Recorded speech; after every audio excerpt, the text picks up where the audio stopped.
Սիրելի հայրենակիցներ, քանի որ քիչ առաջ այստեղ անկեղծացումներ եղան, անկեղծ խոսեցին, ես էլ փորձեմ անկեղծանալ եւ ներկայացնել մի իրավիճակ, որ տեղի ունեցել ինձ հետ ընդամենը 1 օր առաջ։ Նստել եմ տաքսի, տաքսու վարորդը հարցնում է, հիմա որ ես խոսեմ մեծ իշխանության մասին, ձեր հեռախոսով ձայնագրելու են։ Ասում եմ, չգիտեմ։ Զարմացած նայում եմ դեմքիս, հարցնում եմ, ասում եմ, իսկապես չգիտեք, բա բոլորը գիտեն, որ բոլորին ձայնագրում են, դուք չգիտեք։ Հետո հարցնում եմ, այսինքն դուք նաև չգիտեք, որ 10 եպիսկոպոսները ստորագրում են մի հայտարարության տակ էլի այդպիսի ձայնագրությունների հետևանքով։ Ասում եմ, չգիտեմ։ Եվ տաքսու վարորդը շատ զարմացած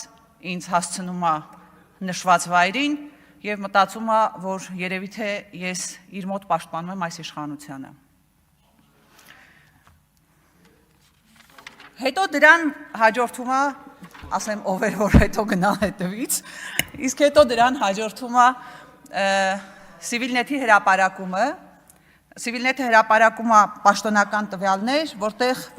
որոնք վերաբերում են քաղաքացիների խոսակցությունների գաղտնալսմանը եւ շատ հետաքրքիր պաշտոնական տվյալների մասին է խոսքը, շատ հետաքրքիր տվյալներ են, ուրեմն 2023 եւ 24 թվականներին քաղաքացիների հեռախոսային խոսակցությունները լսելու, ներքին եւ արտաքին դիտումներ իրականացնելու միջնորդությունները եղել են 600-ից 700-ի շրջանակներում։ 2025 թվականի միայն առաջին կեսի ընթացքում դատարան ներկայացված միջնորդությունների թիվը արդեն կազմում է գրեթե 600, միայն առաջին կեսին։ Եվ այս առաջարկած միջնորդությունների, ներկայացրած միջնորդությունների 60%-ն էլ բավարարվում են։ Հետո լինում է Անտիկորի հրապարակումը, որտեղ Անտիկորը ներկայացնում է, որ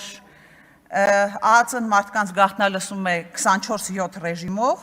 սկզբում առանց թույլտվության, հետո երբ որևէ բան գտնում են, դիմում են դատարան եւ դատարանը հետին թվով թույլտվություն է տալիս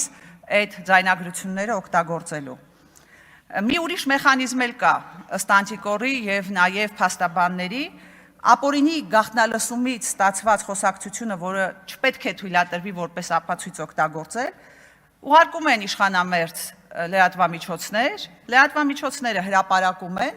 հետո այդ հրապարակման հիման վրա վարույթ է նախաձեռնվում եւ իհարկե ներկայացվում է կալանքի միջնորդություն։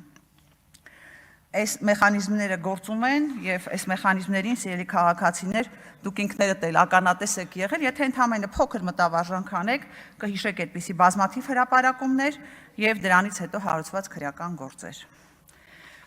Ավելին, շատ հաճախ այդ գաղտնալսումները հրապարակվում են կտրած, կպցրած, կեղծած եւ ստեղծում են հանրության մոտ տպավորություն, որ իրականում տեղի է ունեցել լուրջ իրավախախտում,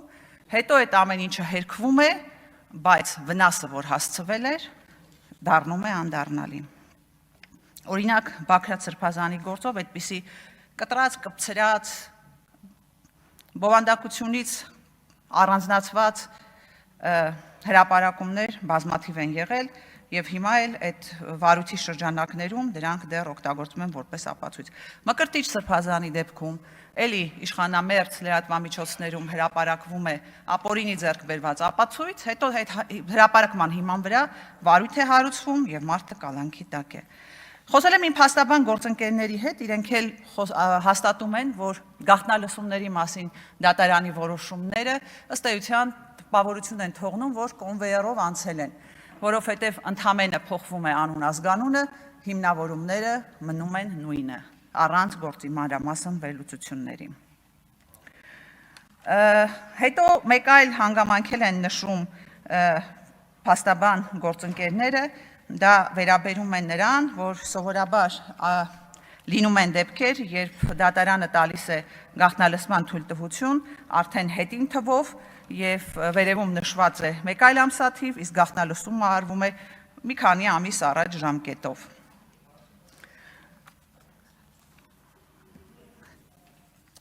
Սիրելի գործընկերներ, Անտիկորի այս հրապարակմանը անմիջապես հաջորդեց իրավապահ մարմինների հերքումները Ինչը շատ բնական է, որովհետև այստեղ շատ կարևոր հարց է առաջանում, բա ինչ պետք է անեին, հա, իրավապահները, հո չէին ասելու, որ այո, լսել ենք, լսում ենք եւ շատ լավ ենք անում, որ լսում ենք։ Դա շատ նման է օրինակ երեք արդարադատության նախարարի կողմից արված հայտարարությանը, որտեղ նա ասում էր, որ ի իրախություն մեզ Հայաստանի Հանրապետությունում քաղբանտարկյալներ չկա։ Հո չէր ասելու, որ քաղբանտարկյալներ կան եւ այդ քաղբանտարկյալների համար պատասխանատուն մենք ենք։ Եվս մեկ հանգամանքի մասին եմ ուզում խոսել, խոսքը վերաբերում է ԱԱԾ-ին եւ ես ցավով պետք է նշեմ, որ այսօր ԱԱԾ-ն ըստ էության դարձել է այս իշխանության կողմից շահագործվող մի մարմնի, ցավոք սրտի կարելի է նույնիսկ նմանացնել թրաֆիկինգի զոհի հետ, որովհետև իրենց գործը դարձել է ստատուս գրողների հետևից գնալը, իրենց գործը դարձել է հոգևորականներին շանտաժի ենթարկելը եւ դրա վառ օրինակներից մեկն էլ այն է, որ Գյումրիում օրինակ ԱԱԾ-ն հոգևորականներին համոզում էր, որ պատարագից զեղչեն կաթողիկոսի անունը։ Սիրելի հայրենակիցներ, այսպիսին է մեր իրականությունը, այո, տաքսու վարորդի ասած մի արտահայտությունն եմ ուզում մեջ բերել, ասում էր տպավորությունա ոնց որ ապրում ենք Հարսնացուն հյուսիսից ֆիլմում, որտեղ որ ասում են կարողա մեզ հետևում են։ Այո, սիրելի հայրենակիցներ, մեզ հետևում են, մեծ եղբայրը հետևում է մեզ։ Բայց ուզում եմ այսպես որպես վերջաբան նշել, որ այս իրավիճակը այլ պետություններում էլ է եղել։ Այսպիսի իրավիճակ եղել է Վրաստանում, այսպիսի իրավիճակ եղել է Ղազախստանում, բայց երբ իշխանությունները փոխվեցին, դրանք դարձան հրապարակային եւ մարդիկ տեսան, թե իրականում ինչ է տեղի ունեցել։ Գիտեք, բայց այս այլասերումը սովորաբար հոգնեցնում է մարդկանց։ Հոգնում են եւ գաղտնալսվողները, եւ գաղտնալսողները, հոգնում են եւ բռնողները, եւ բռնվողները, հոգնում են եւ դատողները, եւ դատվողները։ Մարդիկ աստիճանաբար անցնում են պայքարին։ Զգուշացեք ձեր գործողություններից։ Եվ վերջում այստեղ պատգամավորներից մեկն ասաց, ընդդիմությունը թիրախավորում է ժողովրդավարությանը։ Ձեզանից լավ թիրախավորող, ինչու եք ընդդիմության վրա բարդում։ Ձեր գործողությունները ցույց են տալիս, թե դուք ինչպես եք վերաբերում ժողովրդավարությանը։